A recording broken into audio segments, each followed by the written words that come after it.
Thanks a lot. I know what you're thinking. What, another black comedian?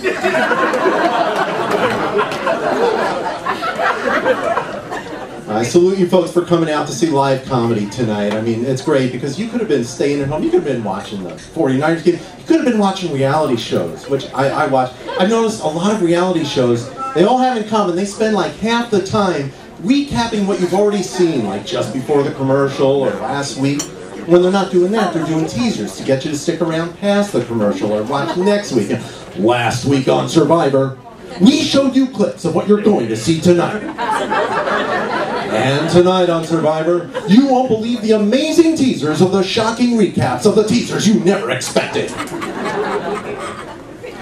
You guys have seen these commercials on TV for prescription drugs? Those really long commercials, right? And they're long because by law, they have to have an unseen announcer telling you all the dangerous side effects of the drugs, right? May cause a heart attack, may cause seizures, may cause suicidal thoughts. Meantime on screen, people are having the time of their lives. They're running down the beach, they're riding horses. Now why is it always like that? Why don't they switch that up? Why don't they have the announcer telling you all the wonderful things the drug does, and on screen show you all the dangerous side effects? Sure. Show people having heart attacks, show people having seizures, show people hanging themselves. Why not? Yeah. So I like going to the movies, and I hate the previews though, you know? They always give away the plot to the whole movie, don't they? You know? In a small town gripped by fear because of a mysterious murder, one man will dare to accuse the leader of the free world and put the President of the United States on trial for murder. But you'll never believe the shocking verdict. Guilty. Damn it.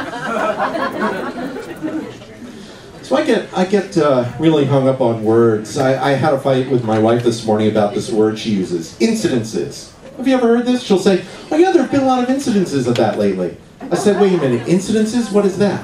If something happens once, you have an incident. Happens twice, you have a couple of incidents. So, how many times does it have to happen before you pluralize the plural and make it incidences? And she said, don't give me a hard time, that's the way I was taught by my parents.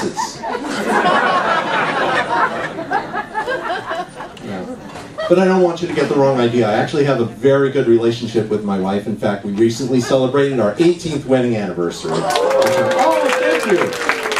Thanks. It's always nice to get applause for inertia. It's reassuring, and I appreciate that. Yeah, and marriage is wonderful because, of course, you learn a lot about your spouse, but what I found is I've learned so much about myself in this marriage. I mean, right from the start, I'll give you an example. I got married at the age of 31. And I never knew about myself until I got married at the age of 31. Just how often I do things wrong. And such a variety of things too. Vacuuming, scrambling eggs, forming opinions. Wonderful. Now, we don't have kids, and now that was a conscious choice on our part, but don't get me wrong, because I love kids, you know, we have friends, we visit our friends who have kids, and I get it, you know, I really get it. Because when we visit our friends who have kids, I see you really get to appreciate just how precious life is without kids. And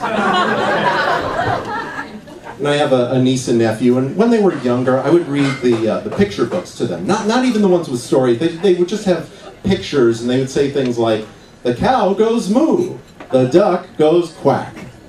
And I would think to myself, don't we have something a little more important to teach our kids besides the sounds that barnyard animals make? How about something a little more relevant like, the safety on the handgun goes click? Something like that.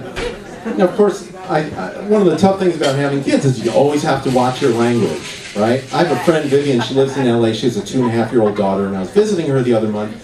The daughter was in the bedroom, Vivian's in the living room looking for her car keys, which she could not find, and she got beyond frustrated, and Vivian just went, oh, fuck! And immediately her daughter comes out and goes, frog?